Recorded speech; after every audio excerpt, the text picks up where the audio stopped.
Hello and welcome to Nintendo Nightly, your Monday through Friday source for everything Nintendo. My name is Michael Cottrell, your host, and today on the show, what we're going to start with is the hysteria around the Nintendo Direct. So if you've been on any forum board or really anything Nintendo related, you've probably heard about this. I haven't covered it because I'm not as antsy about it, but boy was I missing out. So Nintendo of America today tweeted that just a picture of Chibi Robo on fire.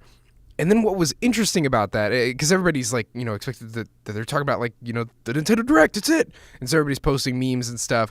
And then interestingly enough, a couple of developers chime in. So the Twitter account manager for Mega Man replied with a picture of Fireman from the Mega Man series.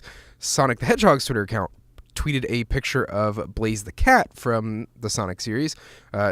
The Doom Twitter account chimed in with some sort of enemy on Doom on fire. Assassin's Creed Twitter account chimed in as well with the Anubis on fire. And it just kind of goes down from developer to developer, even like people who have absolutely no relationship with Nintendo, like Riot Games. My favorite one, of course, being the reply by this person at Nevermore00024 with just a gif of that never-ending staircase from Mario 64 with the Nintendo Direct, slightly out of reach of Mario's grasp.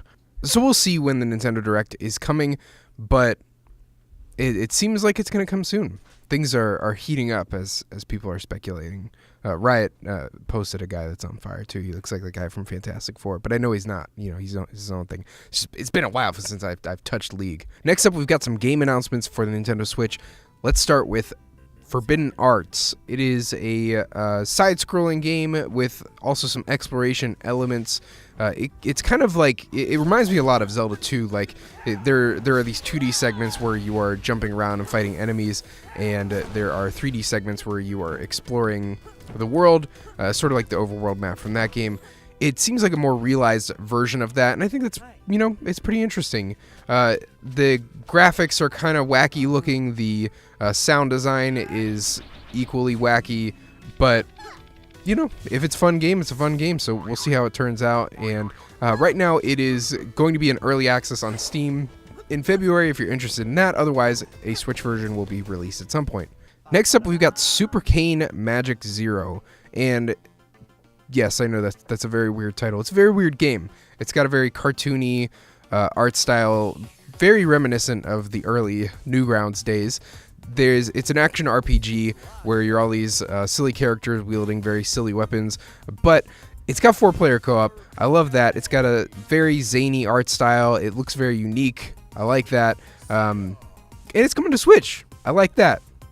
It's in early access on Steam right now and is in development for Switch, so we'll see what happens with that. Last Encounter is a 4-player twin-stick roguelike.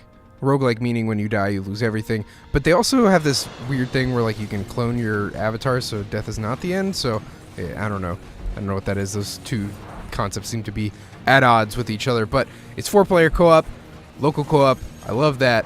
Always a big fan of that. And, it just looks like a cool space twin-stick shooter. Nothing crazy or far-reaching here. Just looks like a pretty solid game. So I'm excited to see it come to Switch. There is some sort of beta that will be available on their website, lastencounter.com.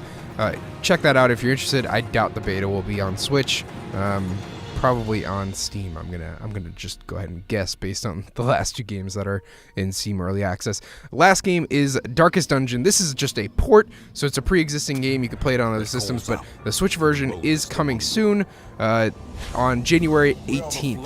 Now, this is a super cool game about the stress, the psychological stress to be specific, of dungeon crawling and just like the fear that you experience, the loss that you experience when some of your friends fall and perish. And it looks like a really, really interesting game. I totally missed out on this. I heard a lot of great things about it, so I'm probably going to have to hit this on Switch. In other news, we've got Pokemon Go ending support for the iPhone 5 and 5C. If you haven't heard enough controversy about Apple slowing down your phones, Pokemon Go's doing it too. They're in on the conspiracy. And in a post from Niantic Labs today, they're going to discontinue support for those phones. So if you got those phones, I'm sorry, dog.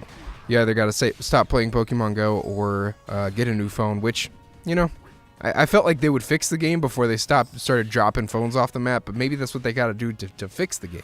I don't know. Maybe there's not enough gigahertz in the system. You know, I don't know. Last up, we've got an announcement for Rainway, a streaming app that is coming to, supposedly coming to Switch, also to web browsers, Android devices, so on and so forth. The idea is that this would start to turn game platforms agnostic, and you'd be able to play PC games on your Switch, for instance.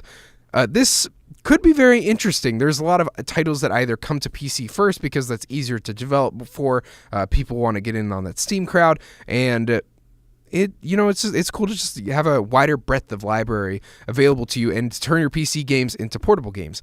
The problem is I don't feel like Nintendo will be cool with this. There doesn't seem to be a way for Nintendo to make money on this. So unless they're getting some sort of royalty payment from Rainway, I feel like they'd be the type of people to stop it. I mean, they're the guys that are raking in the pennies on like YouTube videos that match the same content that they make in their games. So I don't feel like they're into anything that cuts them out of some sort of payment.